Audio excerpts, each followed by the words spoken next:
Hello and welcome to the Tuesday, July 13th meeting of the Finance Committee. Pursuant to the Governor's June 16th, 2021 Act relative to extending certain COVID-19 measures adopted during the state of emergency, suspending certain provisions of the Open Meeting Law, General Laws, Chapter 30A, Paragraph 20, the Finance Committee will be using remote participation for this meeting. The audio of this meeting is being recorded and will be posted to the town's webpage within 24 hours in accordance with keeping the public informed of actions during this meeting. I would ask that all participants remotely attending this meeting please state your name for identification purposes each time you speak throughout the meeting. At this time, I will take a roll call of attendance. Mr. Alfred. You're on mute. I still didn't hear it. Say something again. Okay, there. I got a grunt there. That'll work. Mr. Whitaker. Here. Ms. Zemer. Here. Mr. Robinson. Here. Mr. Murphy. Here. And I'm, of course, here, and Ms. Sobchak is not here, so duly noted. Okay, so first up, we have administrative issues. The first one being the sets of outstanding minutes.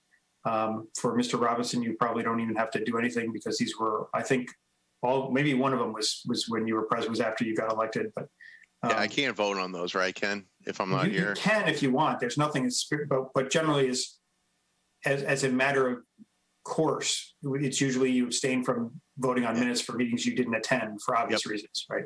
Okay. So you don't have to. Technically, you can vote on it, but I'm just saying we usually just abstain as a matter of procedure. Got it. Done. Okay. So did the rest of the committee review those minutes? Mr. Whitaker really wants you to approve them so that he can be officially done. I've not reviewed them, but I'll vote on them. Okay.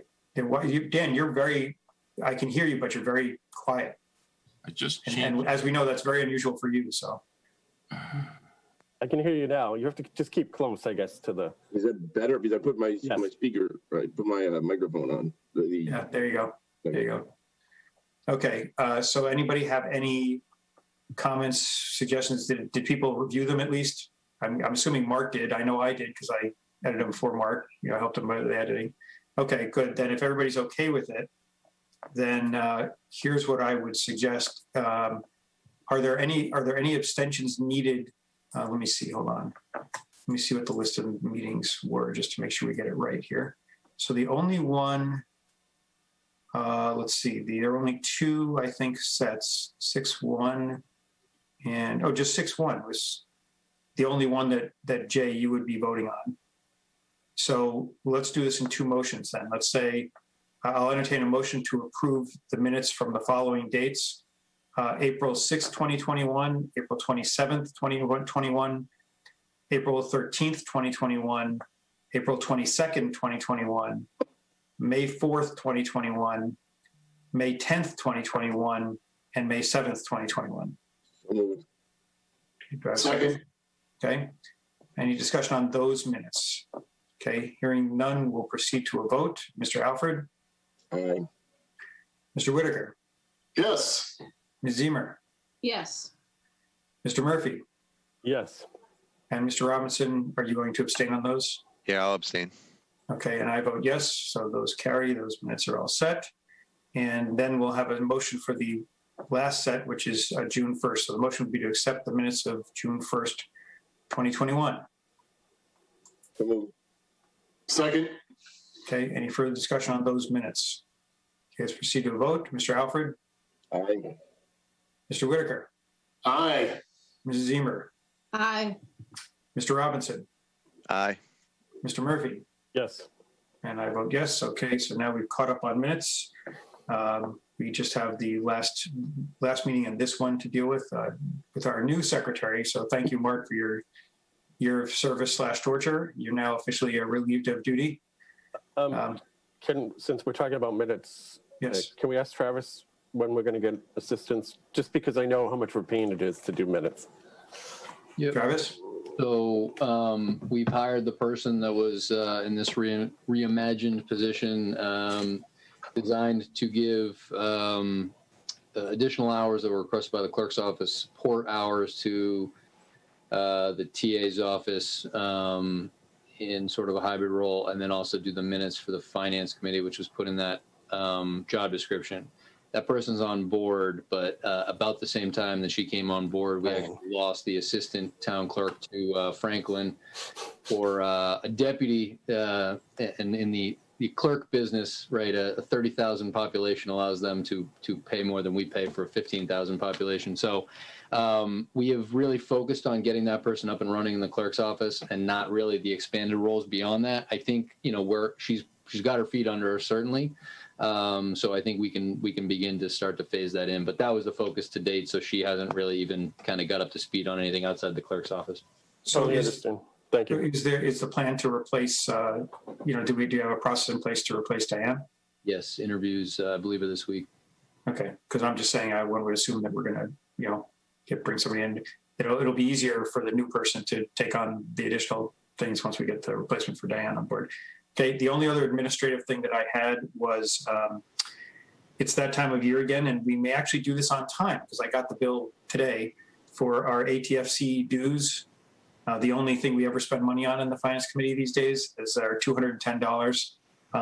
So if everybody's okay with maintaining our membership in the Association of Town Finance Committees, then I will entertain a motion to authorize payment of our $210 in dues for fiscal 2022. Second. Okay. Any further discussion on that? Proceed to vote. Mr. Alfred? Aye. Mr. Whitaker? Aye. Ms. Zemer? Aye. Mr. Robinson? Yes. Mr. Murphy? Yes. And I vote yes. Okay, good. They're going to be impressed that we actually paid the bill. Usually we're not meeting in July and August, so we don't pay it till September sometimes. So they'll be impressed that we got it in But early this year. on this, can I just ask Travis a favor? Go right ahead. If you ever talk to those people, like the MMA people, I went to the State House newsletter website, and I saw that select board members and town administrators got free subscriptions to the State House newsletter. And I asked I emailed the town, whatever that organization is that's under the MMA that we just paid our dues for. ATFC, yes. ATFC, I asked them if finance committee members also got free subscriptions since we pay dues, and no one ever responded. Yeah, that's interesting. I actually, I've paid for State House News, not since I've been in Holliston, but I've not heard that select board members get it for free. So that would be news to me as well. So I'll just research it.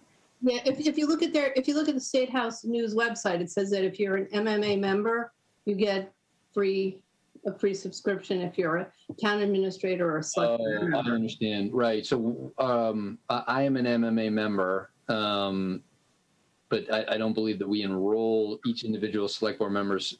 Right. That would be individual. So, but yeah, let me research it. But yeah. I think her point, Travis, though, is that we pay these ATFC dues, which are part of our MMA dues. So I understand the premise. I was honestly. Yeah, I want the clarification, but no one ever responded to me. Sure, I'll get it. And I'm just, I mean, I won't take up time with it now, but part of me wonders why that's even a charged service. Like if the State House has a State House news service. It's not cheap. I know. Why isn't it free? It's public, right? It's the State House is paid for by us, taxpayers. So, I mean, I don't know what special they do other than handle news releases from the state. So it needs to be this, expensive. Anyway, that's a topic for another day. Okay, so any other administrative issues other than our upcoming transfers? Okay, I don't see anybody doing anything, so let's move on. Okay, the line item transfers. Now, if you recall, I wanted to just add a little color here before we get to the actual documents. When we met last time, we Travis informed us that there was going to be a transfer coming for solid waste, and that's one of the transfers that we have before us tonight, and the reason why we set up this meeting. In the interim, the police, in finalizing some of their FY21 numbers, wanted to move things around. They had to move things around again, entirely within their budget. So just to be clear, this is not getting money from elsewhere. So I sent out just before the meeting the list of items that they're moving things around for. So you guys should all have it in your emails if you haven't looked at it yet. But the other thing I wanted to say was, I should have pointed this out on the 29th, but when we started FY21, way back at the beginning in the whole pandemic situation, in FY20, when we asked budgets to kind of constrict spending in the face of the pandemic with the uncertainty we were facing, the police department took a lot of stuff, took as much as they could out of their budget in FY20. As we moved forward to try to help us in 2021, one of the things that they intended to do was try to essentially take they had a little room in their FY20 budget, and they were going to try to prepay for as much as they could in FY21 to try to minimize the budget they needed in FY21, given the pandemic. Obviously, there are accounting rules that prevented certain of that. So Sharon kind of went through the list that they had and said, you can do this, you can't do this. So essentially all those transfers we approved last time were largely related to filling in funding that they had planned on carrying over from FY20 that wasn't allowed to be carried over. So there was some question about that, like the software. It wasn't $40,000 in software. That was one of a list of items that were, the software issue in particular was they were going to try to prepay for their annual maintenance on some software contracts. But because those are yearly things, you can't prepay them the year before. And that's the kind of thing, as Sharon said, you had to do in FY21, and that's what caused some of the transfers. So just wanted to make it clear it wasn't $40,000 worth of software that we were talking about last time. So anyway, before us now, so we have 3 transfers to consider tonight. The first one is the trash, the one for solid waste, and it is a $60,000 transfer from the insurance, the health insurance line to trash removal, solid waste. And the form says it's an increase in wheelabrator fees over FY 2020 of $21,000, and an increase in trash pickup and bulk item pickups. More than likely I'm guessing is related to the pandemic. But Travis, if you want to add anything on that one, go right ahead. No, I think I would just say, certainly there have been impacts of COVID. I think, one of the reasons for this transfer would be, one, if we leave it where it is, it's going to flow to free cash, and if we move it right now, we're protected. But what I need to do is really make sure that the justification of what we would charge the CARES, we're able to back up and we feel confident in. The problem is, I can certainly just make the case blindly that we've been impacted by bulk pickups and tipping fees for wheelabrator, bulk pickups for Harveys. But I also need to prove it out over what we did previous to COVID. And that's where I don't come up to the full 60,000. I'm probably more in the 25,000 range on top of the 45 that we previously charged. So to be safe, what I'd like to do and what Sharon is asking for here is to move the 60 from the available balance in another budget into solid waste. If we end up charging some of it to CARES, which we will, then it's going to flow to free cash as it was if we didn't do this transfer. But this puts us in position before July 15th to be in all set. Was that overly complicated? Sorry. No, that's fine. Hold on a second here. I have to look and see the order. Okay, so Mr. Alfred, go ahead. Yeah, so I thought the select board had voted to take this all to CARE or out of CARES. Was it after that you went and tried to did the math and it didn't fully prove out? Is that essentially? I mean, one thing also is that we are looking at not having the very final bill from Harvey's. We have the final bill from Wheelabrator, and year over year we're up about $22,000 from last year to this year from Wheelabrator as a specific function within the budget.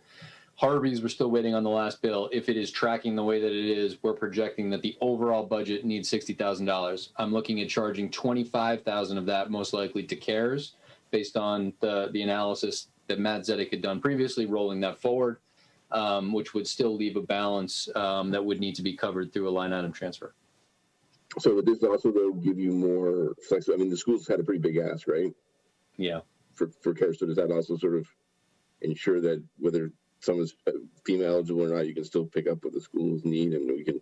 The important point is obviously we need to spend all of CARES relatively soon, right? Yeah, sure we're in. We zero that out. I would say that the schools have presented us with an excellent opportunity to spend down that balance. Okay. All right. So either way, we'll be able to spend down the balance. Yes. Okay, Mr. Murphy. Just have a question. You mentioned tipping fees and the bulk pickup. Is it really the bulk pickup that's driving it? I mean, I'm wondering if we should think about maybe discussing having a sticker with those bulk pickups or something. Because when I was going through it, it would look like people were going left and right, looking at the invoices from last year of 2020 when Donna sent them over to me. It was lots of different items. So do you think it will continue? What's the sense you're getting? No, I think if you track it over the months, we're certainly returning back to normal. Okay. I think one of the key things, and this is more anecdotal, so less analytical, but I was really expecting the toxic waste day over the weekend to be, slammed, and that we were going to end up turning people away, and we did not. It was actually probably the last 8 years, it was the second or third time where we did not have to at least turn a few people away. I think we've reached kind of the end. That doesn't mean that, the bulk pickups aren't continuing as previously, but I think we've gotten through the rush based on the Harvey's bills. People are stuck at home doing so much to their homes and things like that, Yep. that naturally just. Okay, you all set, Vin? I am, thank you. Okay, Ms. Zimmer? I was going to ask, I think you pretty much answered it, if we're tracking back down now that people are back at work and things like that. But is the dollar sticker still a reasonable price? I was wondering if we should be raising that price for the sticker. It's $2 per sticker. Oh, okay. But how does that work? But we're talking bulk items here.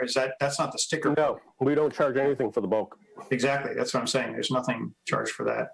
Yeah, I think so. I mean, we're in, these things creep up on you, but I'm looking ahead to the next contract, right? And I think, we kind of highlighted some of those things with Matt Zedek in the lead up to the 22 budget. So I think there's a lot of those types of things that we're going to want to look at. Certainly that doesn't mean we have to wait until the end of the contract on some of these, but we made an adjustment for 22. I think we're in good position to not need any help in 22. Based on, the analysis that we did. I think we can look at where we are with stickers, where we are with bulk, but if we were to change one of those mechanisms, it would most likely, one of the larger mechanisms when it comes to how we treat bulk, that would probably be in the next contract. Yeah, my concern is if you make it too onerous, people are just going to dump. Right. Yeah. I think the other thing, we're really looking at is how to optimize what we get, what goes through the Marshall Street, right? I think there's a lot of room to improve that, and that can maybe take some pressure off of the Harvey's contract, and that's kind of on the horizon as well. Thank you. Okay, Mr. Robinson. Yeah, sorry. Two quick things. I was scrolling through email, like for the last vote we did, Ken, we had a spreadsheet, the to and the from. Where is there another document that I'm No, just not able to find? these are the last. There was only supposed to be one, but there are three. But the to and the from are basically from the health insurance budget. For this one, we're talking about is from the health insurance budget to the solid waste budget, $60,000. Okay. Okay. The remaining two for the police are within the police budget. So they would just show up as within their department anyway. So, Gotcha. But I'll get to those when we get to those. But this one we're talking about now is Okay. from health insurance to solid waste. Okay. And then I on didn't do that, cover sheet for this one. Sorry. say it again. Sorry. I didn't do that cover sheet that I did last time for the whole list. I didn't do one for these For three. shame. Okay. Flogging.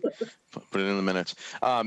One thing I heard that, yeah, people are going back to work, but the other thing is I think the trend going forward, like if it was like a normal distribution, that 25s in the middle are going to be hybrid. And I can tell you, at least in the Cambridge area, a lot of firms, I think where the majority is going to land is hybrid. So if we think the costs are going to subside, I don't think they're going to go back down to pre-COVID levels, but they won't be, 100% at home. So are we budgeting to let's just keep it simple, like 2 days a week of more trash? you know what I mean? So that we're not having this conversation again and again and again. Well, some of this was for bulk, and that was Right. when people were totally stuck at home doing projects at home because they weren't going anywhere. They had extra cash that they were putting into their homes. They were buying new Okay. sofas or things like that. That's not, even if you're still working at home, you're gonna be vacationing, and so it's gonna even out more that way rather than just, it's not because you're having extra. Okay. Right. This wasn't entirely right. And the other thing is that this wasn't entirely, to Dan's point, it wasn't entirely tipping fees. That's the Wheelabrator piece, right? So, Yeah. so, and remember, it was also more than likely skewed by the way the pandemic played out last year. In other words, it's not like we just saw an across the board start to finish increase. It was peaking during times when people were mostly home. And so you're right, it may not go back to the baseline level, but we were in a position where the prior budget prior to the pandemic was pretty much on and had a little room in it. So, Okay.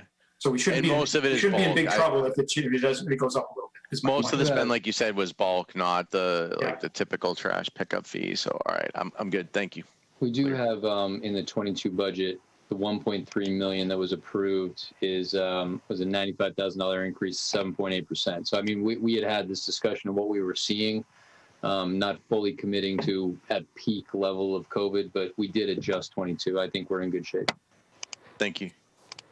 Okay, so any other questions about this transfer? Okay, hearing none, I'll entertain a motion to approve the following: a line item transfer in the amount of $60,000 from the health insurance budget, organization 01914, object 51750, to the solid waste budget, organization 01433, object number 52910. So moved. Okay, do I have a second? Second. Okay, any further discussion on this transfer? Okay, hearing none, we'll proceed to a vote. Mr. Alfred, Aye. Mr. Whitaker, Yes. Ms. Zemer, Aye. Mr. Robinson, Yes. Mr. Murphy, Yes. and I vote yes. Okay, that one's done. The last two are the ones that I was just telling you about for the police, and obviously Chief Stone is here if anybody has any questions. But I would suggest, and unlike what we just did, I will make the motion first, and then we'll have the debate after the motion so that we can just move on to a vote when we're ready. So here's what the motion would want to be for this one. It would be a motion to approve a line item transfer in the amount of $11,550 from the dispatchers line in the police department budget, organization 01210, object 51115, to the purchase services line, organization 01210, object 53,000, and a second transfer, line item transfer in the amount of $3,060 from the dispatcher line, organization 01210, object 51115, to the supply line,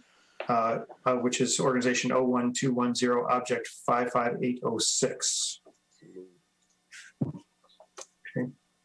Dan moved that. Do I have a second? Second.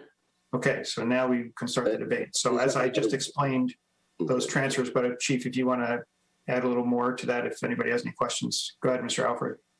Yeah, I was just wondering if the chief could help me, just if there was anything unusual about the dispatcher's line, why we had, fairly significant amount extra there. I'm assuming it's probably turnover or something like that, but.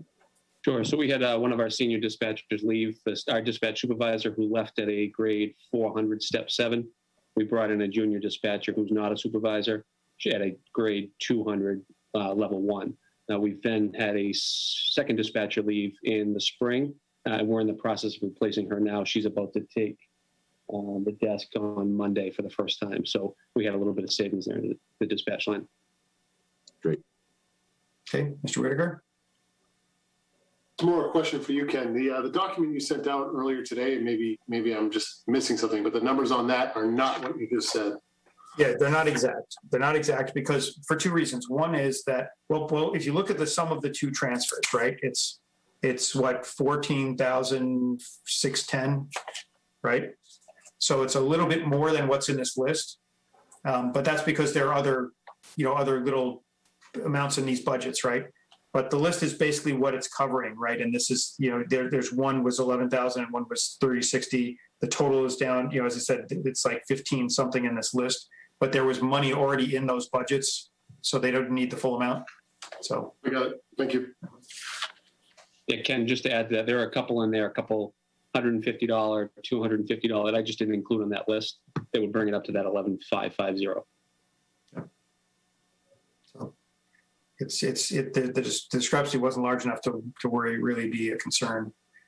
As I said, because I knew there was money in those line items already. So, okay, is everybody good? Any other questions for the chief? Oh, I see you, Jay. Okay, sorry. Go ahead. No worries. So I'm just scrolling through and looking at the bigger numbers, and Parlin and Arujo, there's like $3,000. And let me start with that.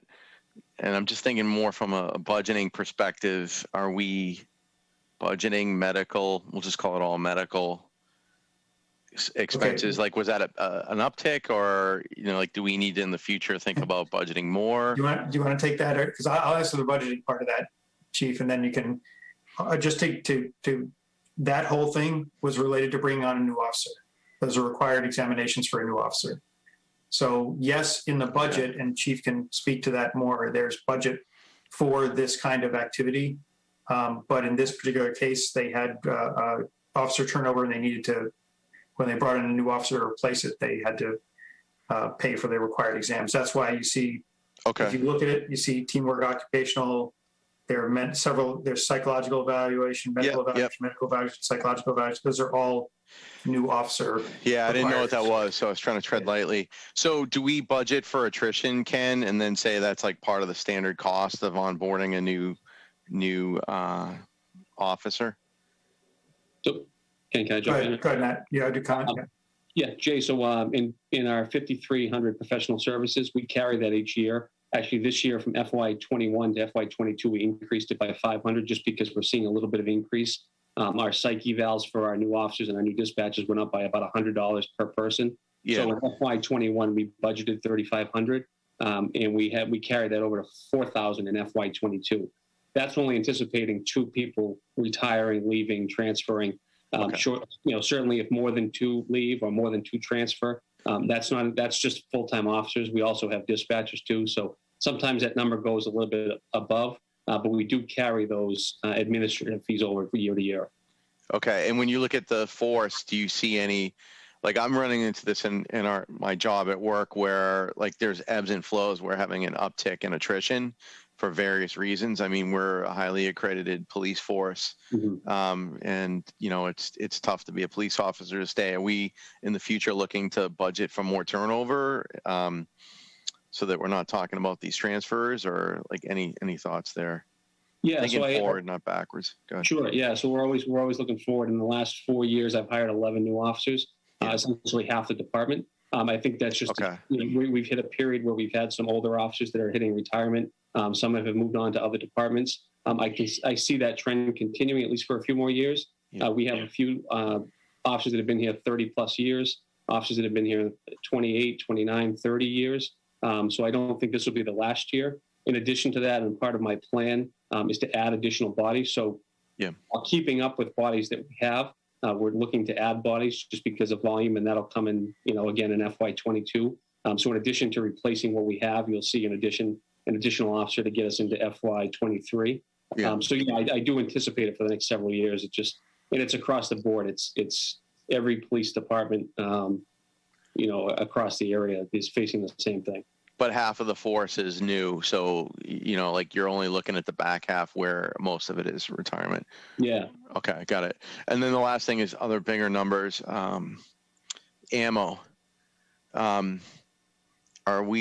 you looking for, like, I don't know as much on the military side as civilian, but it's a nightmare trying to find ammo. Are you looking to try to do any more bulk purchases? Like, are there going to be more ammo lines coming, and are we budgeting higher in the future?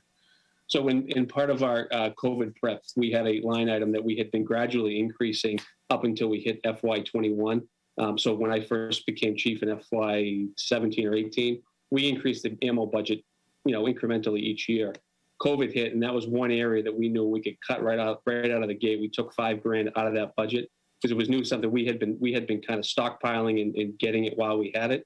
we were able to get through the end of FY20, all of FY21, and send new officers to training without really having to purchase any. Some of these transfers here is we got a notification from our ammo supplier saying we have some now in May and June. If you want to scoop some up now, we don't know because every other department across the area is all getting their money on July 1. Everybody's going to be looking for ammo again. So we've already stockpiled it. So we won't be due for another ammo order probably until the fall. And in my FY22 budget, we brought that line item back to where we were in FY20. So we shouldn't see any increase or any need for it, at least since I would say late fall, early winter. Okay, thank you.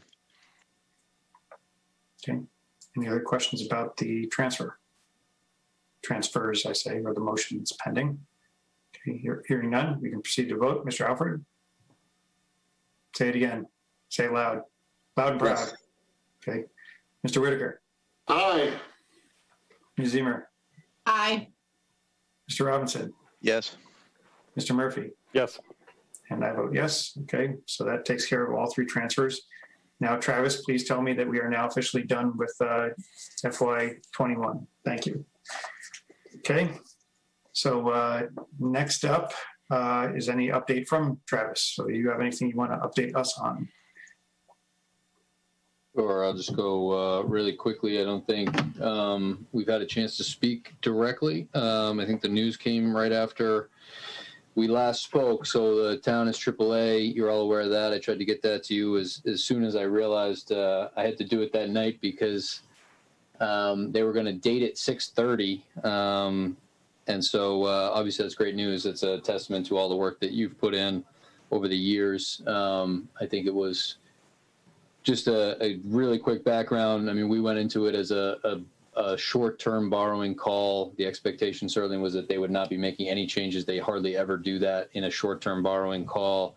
And the conversation that we really had was to set up for, we'll be back in a year to talk about a long-term borrowing here. And here's everything that the town has done. Here's everything we're going to do in the next year where we expect to be AAA when we talk to you a year from now. And nothing, no hint. All of a sudden we were AAA. So obviously made that announcement because of when they announced it, and very happy. And obviously thank you to all of you for the role that you play, and to town meeting and the select board and staff and everything that was in the press release. I see a hand, so I'll stop there. Yeah, I hate doing this because it's totally against my nature to give out praise, but I think that this is, the rationale behind this is that we were actually AAA the last time, but we didn't have someone who could eloquently and appropriately sort of speak to the rating agencies and guide them through where we were. And we have that now, and that your work there, showing them that we were AAA and should have been AAA was probably the reason for the sort of out of normal cycle AAA, because I think it was so obvious to them that they had no real rationale. Was either that or the check we sent to S&P? No, that's the great part about ratings. We actually do send checks to S&P. Okay. It's completely legal and part of the process. You pay for your ratings. But anyway, so thank you, Travis, for your hard work there, and also for your good explanations of our financial situation. So. Thank you very much. And I think, to the finance committee and town meeting and select board point of it all, I think, there was something that we were able to give them to show how committed we are, in addition to how much the town is committed to OPEB and all those things, but to show what we did, what we all agreed to and all support, which is the new pension fund. That was just one more sort of building block to give them. And that's sometimes what it is, right? The CIP was another check box to show them that we've done and committing to the policies that they like, and our reserve levels. So I appreciate that, but it is, again, I mean, we're building blocks here and we're making the right progress. So thank you though. Thank you. I would say I've debated which one to start with here, but the other one I think is important for everybody here to be aware. Jen Warren Diment Esquire was the candidate that I presented to the select board last night for the ATA HR director role. We started that process end of June. Well, we started the process in May, but the steering committee or the hiring panel, which was the superintendent, treasurer collector, police chief, IT director, town planner, rec director, to kind of cover as many service areas as possible, started that hiring panel passed on 3 candidates to myself. I brought in a Holliston resident who's a town manager in another town to do the second round, and clearly Jen Warren Diment, I think her legal background is going to be really helpful to us, but also, I think she's very constituent service oriented. There's going to be a lot more social media, in terms of engaging the community and getting feedback from the community. And then I think in the HR director role, she's going to really excel and have access to Mary for, however long I can hold on to Mary. So I'm really excited about that. The select board interviewed her last night in front of the community and then allowed for a week essentially of anybody who wants to get back to them on any feedback they have. And then I would anticipate she'll be with us Monday night, hopefully for an appointment. So what you're saying is my social media work is not enough, huh? And I would anticipate you having many conversations with Jen on Facebook for the benefit of the community. And with that, just wanted to put 2 things on people's radar. Obviously, the budget schedule and financial policies. Whenever the last agenda item tonight is when you're going to talk about your schedule. So I'll hop on that. Those are the things that I think I really want. Since we got through the capital plan and got that posted, that's the next thing I think is on the radar. Although I know we want to talk capital. And so I'll wait for the scheduling on that. One other scheduling thing: the Comprehensive Long Range Plan Committee kicks off tomorrow night. I'll be chairing that until they sort of get a chair. Your designee is Sooner Sessian, as one of you cannot actually sit on it. So the designee, as you know, was Sooner Sessian. 2 other things, the 9 Green Street, the demo plan. So we engaged PAR after the December town meeting for demo plan, site plan, and stormwater plan for the 9 Green Street site. The demo plan we requested money for at the May town meeting. That was approved. So they presented essentially where they are with the demo plan to the select board last night. That's on Holliston Reporter if anybody would like to kind of follow along that didn't see. And then they also just gave a primer on where they are with the site plan options for the town to consider. And there was some good back and forth. The other businesses in that area were actually in the room, which I thought was really good, helped the conversation move along. On one of the sticking points could be, the access to on the right side of the superette, how that looks, right? It's very dangerous to take a left out of there. Do we want to change the traffic pattern? So it's important that they're engaged. That was really good.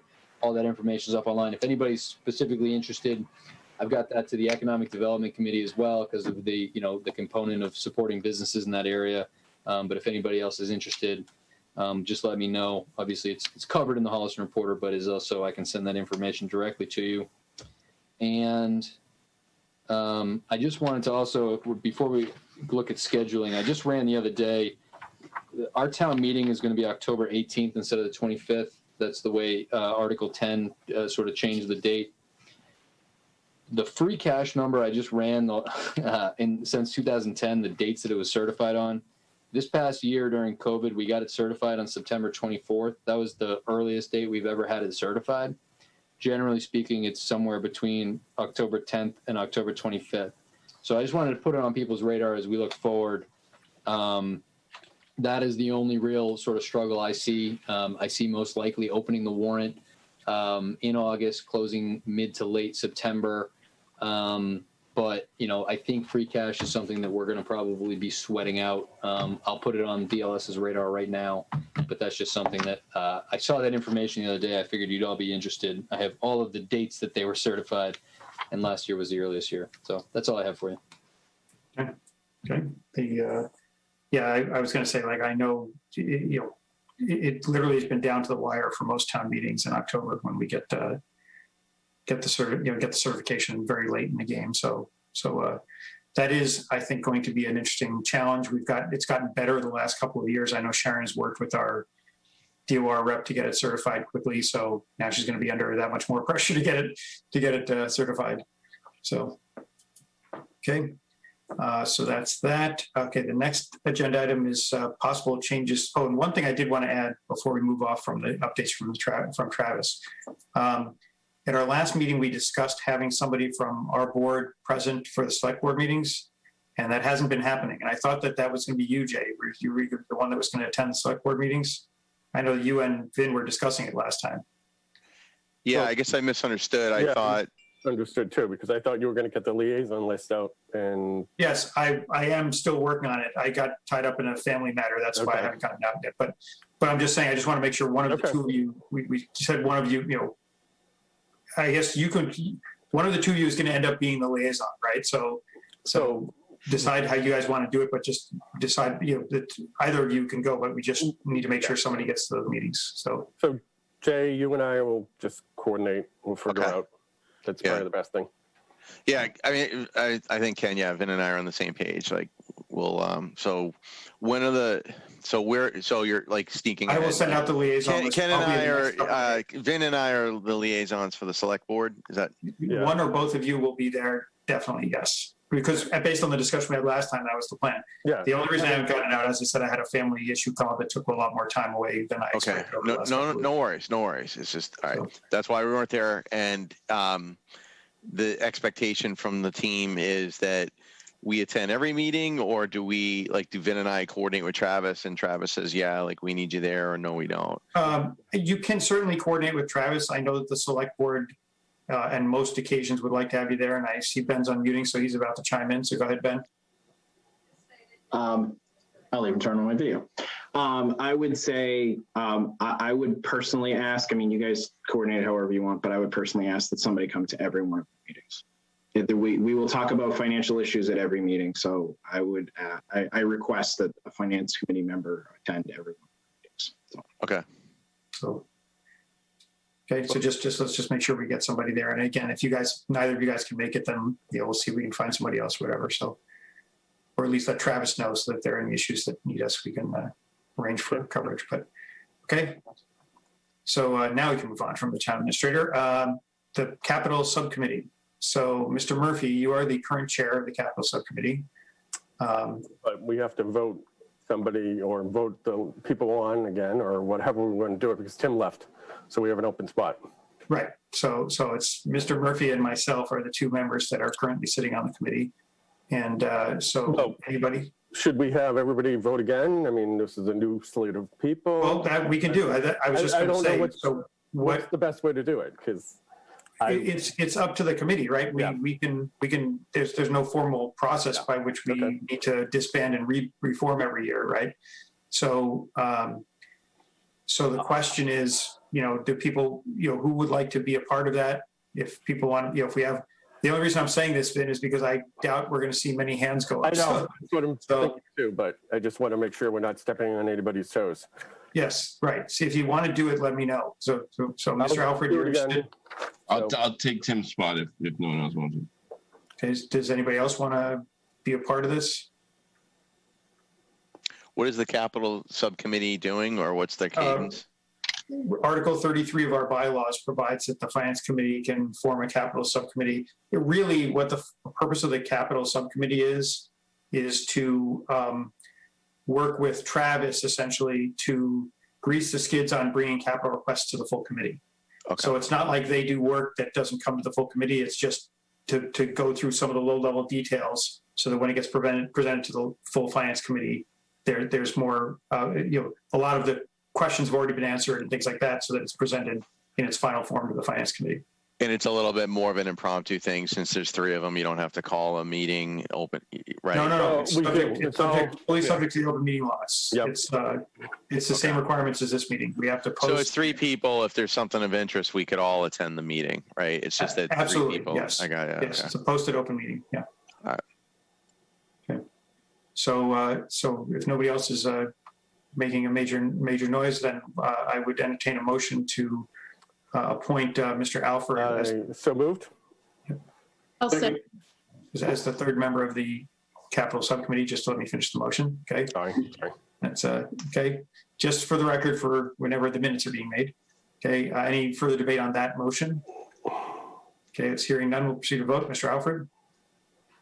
I'll Abstain? yeah. Okay. Mr. Whitaker? Yes. Ms. Zemer? yes, Mr. Robinson? Yes. Mr. Murphy? Yes. And I vote yes. Congratulations, Dan, and welcome to the club. Wonderful. So, okay. Anything else you wanted to talk about in that regard, Ben? No, that was it. Okay. Okay, so that brings us to the last thing, which is the future meeting schedule. I did thank you, by the way, for everybody getting back to me. I am, again, I did talk to Chris about setting up a calendar, and we can do that. So I'll do that again. That just got delayed by my family situation. So, but I will take care of that. And then I'll put all the stuff you guys sent in there. At the moment, and Travis, feel free to comment, you haven't talked to me about any of the dates you need meetings yet for the coming weeks. So I haven't scheduled anything. No, I can get you, I was under the impression you were going to tell me some dates, and I'd sort of throw. Okay. If you want, I apologize.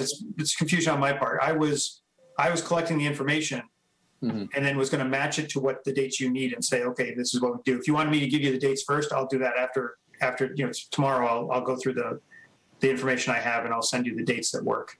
Sure. So, I mean, I think, based on the list that I gave 2 weeks ago, there's a lot. And I think spreading it out makes sense, but also obviously I understand that you all have summer plans. So, if we need to sort of delay some of these things, I can put together the kind of schedule that I think we want to follow moving ahead into the Capitol for October, and, the budget process there after town meeting and those types of things, and get that out. And then we can kind of put the two together separately, and I will do that as well. But if you get me dates that the group works together, I think if we spread these things out, there's quite a bit to cover. Okay. Just to be clear, that was my confusion on my part, because last time we spoke at the last meeting, you had mentioned there were things you wanted to cover, but you were waiting. There were things that were not ready yet. Yep. So that's why I was interpreting it as, okay, I don't want to schedule a meeting until Travis, we're going to schedule a meeting before when you need it. So that's why the confusion. So I apologize for that. We'll get it straightened out.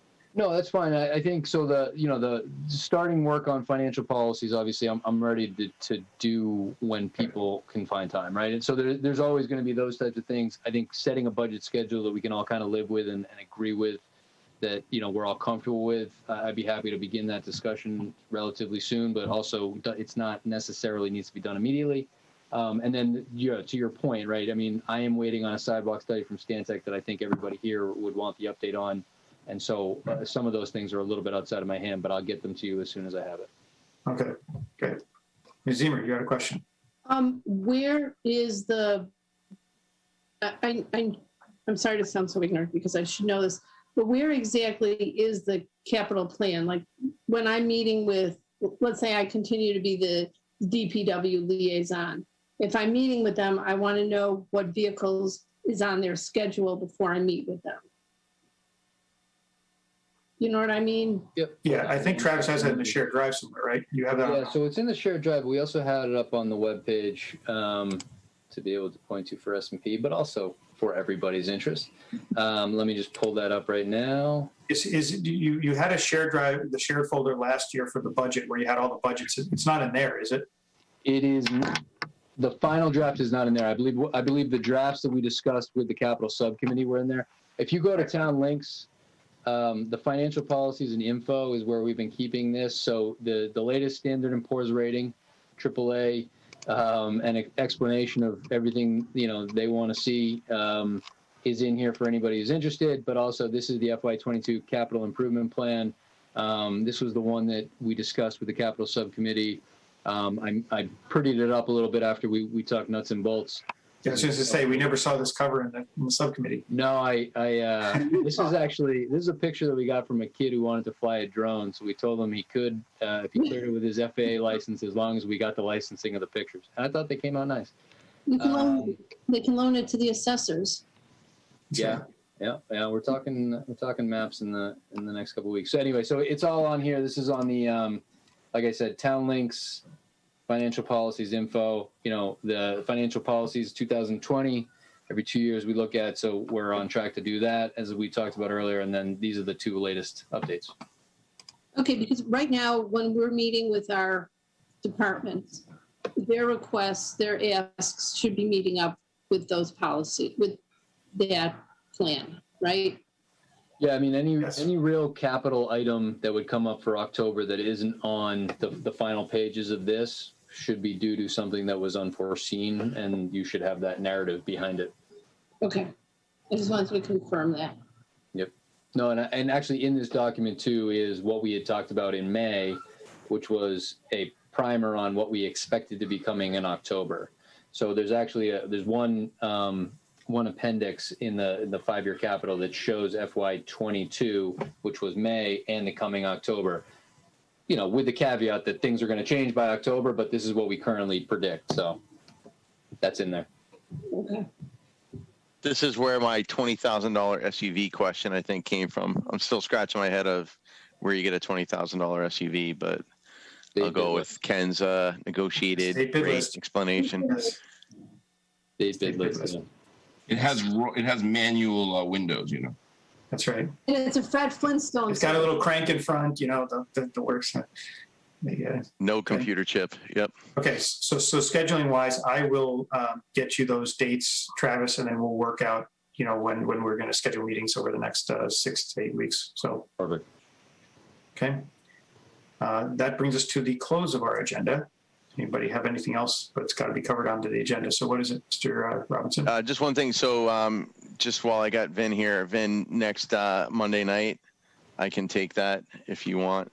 August is going to be a little bit, I've got some weeks where it's a little tougher, but at least to not get in the penalty box with Uncle Ken, I can do next Monday if you want.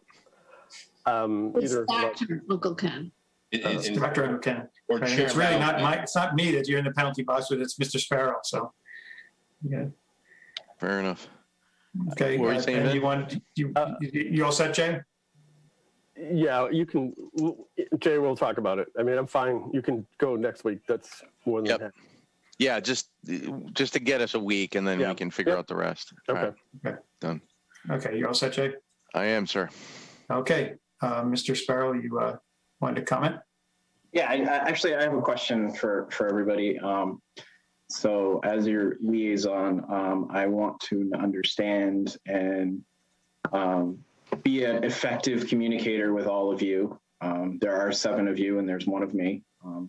So I want to understand how I can do that and how we can have a good partnership and move forward. So I want to sort of get your feedback on things. Like we can give you, you know, Travis certainly gave you the update to based on last night, but that's past history, you know, future history that we don't necessarily have. Things can be fluid through the week until Friday, the agendas are posted officially. So I kind of want to understand from you, particularly this time of year when you're not meeting every week, how do you want to communicate? How should we communicate with each other? And so, you know, I'm looking for some guidance from this committee on how I can do that and help you to understand things. And I will also add the caveat too that I am readily available to answer any questions. So please do ask anytime. But Okay, well, I have my thoughts, but I'll let the rest of the committee speak first. Mr. Alfred? So a great first step for communication would be if you disbanded the governance committee. Starting to cause trouble. No, man, nothing. No, but just I mean, you know, if you know things that are maybe particularly interesting, you know, you can send us emails, right? Right. Yeah.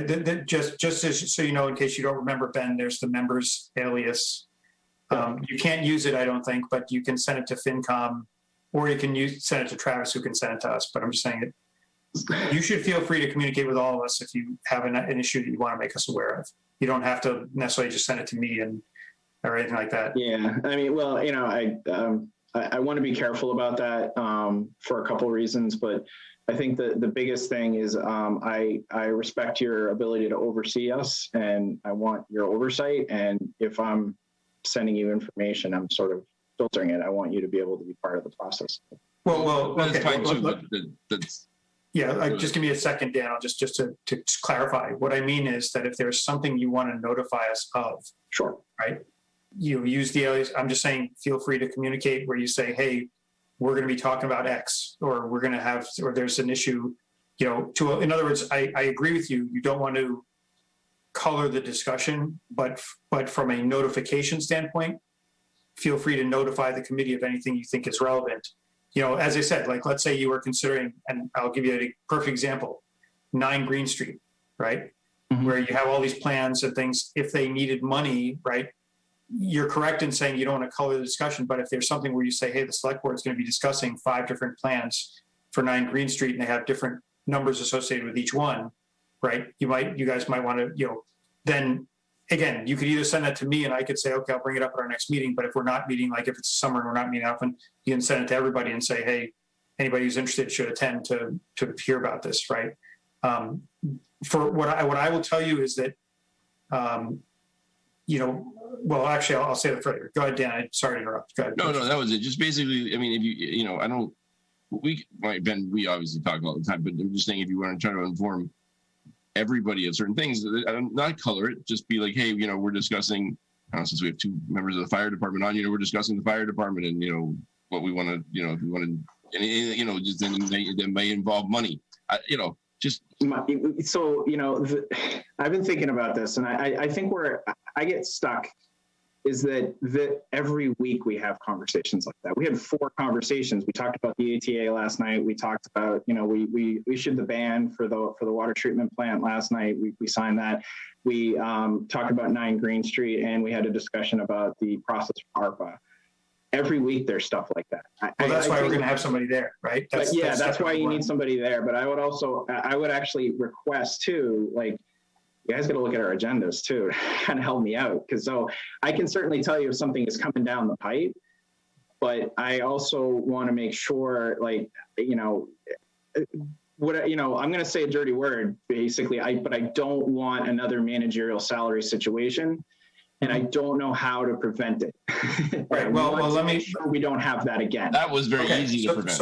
So I'll just comment on that, right? One of the couple of things, the ways you avoid that, there was many mistakes, and I don't want to rehash the whole thing, but there are things that we already have improved on to prevent that. Okay, one is we have Travis, who attends one of our meetings, is present spiritually in all of our meetings, and brings us weekly updates on. So to your point about the agenda, right? Yes, we do watch the agenda, but at the same time, we know that if we're, again, this only really applies during the summer, because once fall starts, we'll be meeting regularly, right? Yep. When we're meeting regularly, we have Travis there every week, like he did during the last year, to basically say, this is what the select board went over, this is what they covered, these kinds of things, and also preview what's coming. Like he's also said, hey, this issue came up and there's going to be a hearing on it next week, or there's going to be they're going to discuss it in 2 weeks, right? So Travis solves 80% of the problem that we had there. But the other 20%, if you want to call it that, were really about was really about more moving forward without consultation. In other words, if you go back, and again, I'm not going to go through the gory details, but there was a process in which the opinion was asked, and the opinion was rendered back to the select board at the time, saying, "This is where the problems are. This is where we see the issues with this proposal," Mm-hmm. right? And then nothing came back from that. In other words, there was no discussion from that point on until after it had already been an executive session held and implemented, at which point we were then informed, oh, this action was taken, okay? And that was where the problem lied. When the executive session was held, that's when somebody should have said, and actually I can tell you, I know for a fact that it was offered by someone who was in the room there that, hey, we should be inviting someone from the finance committee to this meeting. And they were told, no, we don't want them here. And then they moved forward with it. And again, I'm not trying to reopen old wounds, but I'm saying that was where the problem lied. If we had been in the room and said, hey, this is a problem, it might have either caused it to wait until there was a further discussion, or, it would have clarified up front, okay, this is how it's going to, how the finance committee is going to view it. So that's why I said, I think that 80% of that goes away with Travis updating us, but the other 20% is just making sure that when these decisions are made, again, this is not trying to impinge on the select board's authority, but that's the case where at the moment when you're discussing the actual thing, having somebody in the room, even just to sit there and say, hey, wait a minute, what about this? Maybe you take the action anyway, but at least that's the opportunity. And then somebody can say that the finance committee, at least their opinion was respected. The confusion came about because we said, this is not a good idea, and got 0 until after it had been implemented, after we gave the feedback that we didn't think this was it was exceeding the budgetary authority of the time. So, And to further that, if you're spending more money than the finance committee recommended to town meeting to appropriate for something, and then town meeting authorized in any sort of way, let's have a conversation about it. It's not like we're gonna say no and cause a fight. It's like, hey, let's just talk about this. Let's go over it rather than just doing it. So I mean, I think if we're all just sort of respectful of the whole process and who, the town meeting is the ultimate arbiter of it, and that, we're the sort of oversight board in between when town meeting is meeting, I don't think that there'll be a problem. So just so I understand what you're saying, what I'm hearing, and please correct me if I'm not hearing this correctly, that, obviously, there was somebody sort of in the room, but when Jay's like paying, or Ben will be paying attention to our meetings, but what you're saying is that if we're within the budgetary appropriation, you're not as concerned as you would be. Obviously, you'd be more concerned if we exceeded it.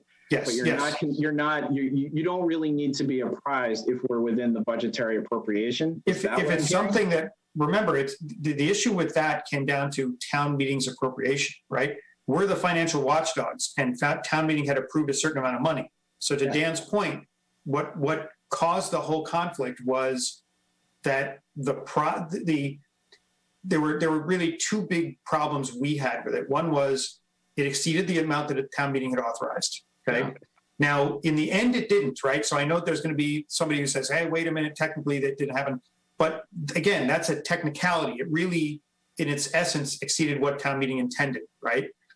And so to Dan's point, we do care about things, but once town meeting authorizes something, in a sense, our job is to make sure that the town follows through on what was authorized, right? So it's not like we don't care if you don't exceed the authorization. Like if you sat there and said, okay, the town meeting approved $100,000 for X, and then you went and spent it on Y, even if it's under 100,000, we're going to say, wait a minute, town meeting didn't approve spending on Y, it was approved spending on X, right? But if you're spending it on X, then yes, if you said to us, okay, town meeting approved 100,000 on X, and we're spending 90,000 on X, then for the most part, it's out. I wouldn't say it's out of our control, but our oversight is, yes, you're spending within the authority of what town meeting authorized. And that's what, and that's what happened in this case, was it went above, we warned, we gave the feedback that this is too much, and then it went ahead anyway, and that caused a problem. And then the follow-on to that was when we kind of said, you got to go back to the town and say to the town, we spent more than what you authorized. Okay. There was all the monkey business to try to keep it from really being brought in a straightforward way to town meeting. And that was our problem. And just to also clarify, there is some judgment involved because, town meeting did $75,000 for managerial salary adjustments, and it was for a certain, 15 positions or something like that. Had you decided to spend only $60,000 but give it all to one person, that would be something that we should have that we should have a conversation about, because that just was not exactly that would be the place where the representative of the finance committee can come in and say, except that I don't believe that was ever discussed in open session. It wasn't. I'm not trying to. No. But my point is, there's something. I understand. But there's some things that are not necessarily. I'm not trying to relitigate the past, but what I am trying to say is, like, I'm trying to. I want us to make sure. I want to make sure that I understand how I can best be a liaison to you, so that doesn't happen. And if I but I just want to say something. I get that, but just by having people attending your meetings doesn't necessarily solve that, because some stuff, in this case and other stuff, happens in executive session or outside of open session. Right. So let Michelle go. She's frantic here. So go ahead, Michelle. Sorry, Michelle. This is about executive session, but it isn't about the managerial salaries. Okay, so I'm kind of changing the subject because I think we've rehashed the managerial salaries a lot.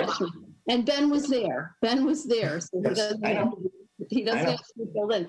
This is about, we were talking about either Ben or Jay attending the meetings. And I just want to say that I did look at your agenda and everything. I saw you had like executive session, and it said, for real estate last night. And I know you can't discuss that. Right. But even if one of them was at your meeting last night, either on Zoom or in person, they wouldn't have been at that session. They would have been turned off. So if you have something like that, for all I know, it's a little parcel, or it could be a huge thing. We don't know, and you're not going to tell us right now. But if it's something that's major, you can ask. It could have financial implications. Yeah. Right, if it has financial implications, you can tell us that you're going to be at our meeting and we should have executive session on our agenda, so you can bring that to us. That would be very helpful to us. But keep in mind also that then the select board can invite, like if we have somebody there from the finance committee in the room, they don't have to kick them out necessarily, right? They can sit there and say, hey, we're going to executive session, stick around because you need to hear this, right? Right. So that's the other way to handle it. They couldn't update us without having an executive session on our. Right, but then we should have it on our agenda. So Absolutely, right. But, bring it to us. But from my perspective, if that were to happen, if they had executive session last night, now it would have helped us tonight because it would have been the day before. But I'm saying that, although we could have because we were posted for a meeting, but to that point, if let's say Vin had been at the meeting last night and they go into executive session and say, hey, Vin, you might want to stick around. This might have something financial in it. They go into executive session. Vin can then, if he hears it and says, this is something I need to bring back to the committee, can also say to me, can you update the agenda to add executive session so I can update the committee on what happened last night, right? That, you're exactly right, but I'm saying it doesn't always have to be that they come to us and talk.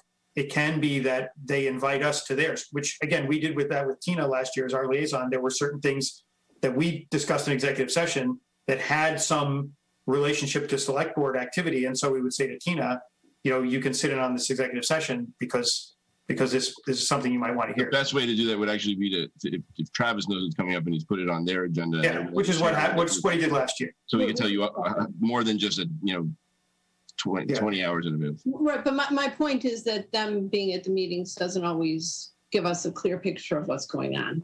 That was my. Okay. So, Mr. Robinson?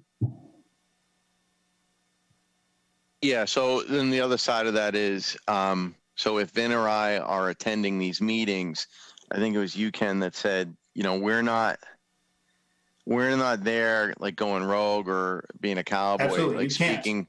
Right. So our attendance is to merely be eyes and ears and be able to report back to the team that, hey, this is what was discussed. We could say perhaps in other meetings, like the finance committee has discussed, blah, blah, blah, but we're just there to like ears open, mouth shut. For the most part, except that you can represent the votes of the discussions of the finance committee. Like, for example, if you were there, if they were bringing up something that we had already discussed in a meeting and they say, hey, we're thinking of this, you can say, hey, well, we discussed this at our meeting last week and the consensus was, you don't have to, you got to be careful about saying what was a formal opinion via a vote and what was just a discussion, right?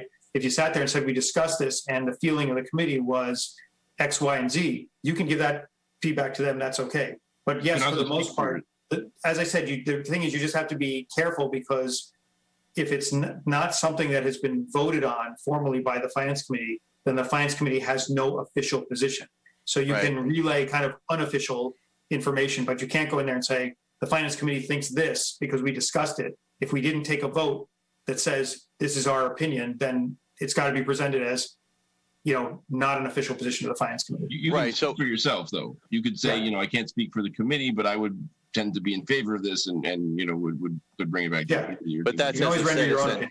But that's as a citizen. So Ben liaising to us is going to be the same way, saying like, well, he's going to act to us the same way we're going to act to them. And it's really just eyes and ears. We're not going to be there to be able to expedite a financial component of a select board conversation, even if it's in executive session, right? Correct. And just, you see like how the way Ben has attended you, well, you weren't around when Tina was the liaison, but for the most part, for Tina would sit and say nothing during most of our meetings until, let's say, Travis was updating us on some select board thing, or we got into discussion about the select board's thoughts, and then she would, unmute and say, hey, just so you know, we had a discussion at, this week, or she'd say that our plan is to, discuss this in 2 weeks, and, just to provide color on any questions that came up about it, right? Ultimately, that's why I said Travis is in the best position of anybody, because he goes to both meetings and he's involved in both meetings and he can provide a lot of this background for us. So if if Travis is going back and forth with the right information, then yes, you basically don't need to do much. You just need to sit there and be there. And again, once in a while, there are times when we discuss things in our meeting where we'd say that, where Tina would be on the call and we'd say, we talk about something that the select board hadn't discussed and say, hey, Tina, what do you think of this? Or is the select board going to plan on discussing this? Or can you take this back to your board and discuss it? And she'd say, yeah, sure. And she'd go back to the board and say, the finance committee wants to get our opinion on X. So, Okay. Gotcha. So it's belt and suspenders with Travis in the room and us in the room. Yeah. All right. But everything that you guys were talking about before, we would speak up and say, perhaps there might be some concerns. You wouldn't have an individual in the room saying like pounding their fist saying like, you can't do that. Like, yeah, what you basically do is kind of like, you kind of like raise the red flags and say, hey, my committee might have a problem with this. We should talk about it, that kind of thing. Dan does it on his own, well, slamming his fist and everything like that. So Usually through Facebook. Yeah. All right. Okay. Any other issues? Good. Okay, you good? You're good now, Ben? Sure. I don't know if is that a sure like you didn't get what you wanted, or a sure like, yeah, I think I've got the point, got the picture. A little of everything. So I'll leave it alone. I'm done. Thank you. Okay. Want to make sure you got what you came for. So, okay. Well, that's the end of our agenda. So if nobody has anything else to continue with, then I will entertain the motion. Motion to adjourn. Second. Okay. That is not subject to debate. Mr. Halford. Aye. Mr. Whitaker. Aye. Ms. Zemer. Aye. Mr. Robinson. Yes. Mr. Murphy. yes. And I vote yes. That concludes the Tuesday, July 13th meeting of the Finance Committee. Thank you for joining us this evening. Until I work out the schedule with Travis, I don't know when our next meeting will be, but it will be some Tuesday night in the near future. But you'll see it posted on the town's website and throughout the usual posting process when the time comes. But for tonight, we're done. So thank you and goodbye.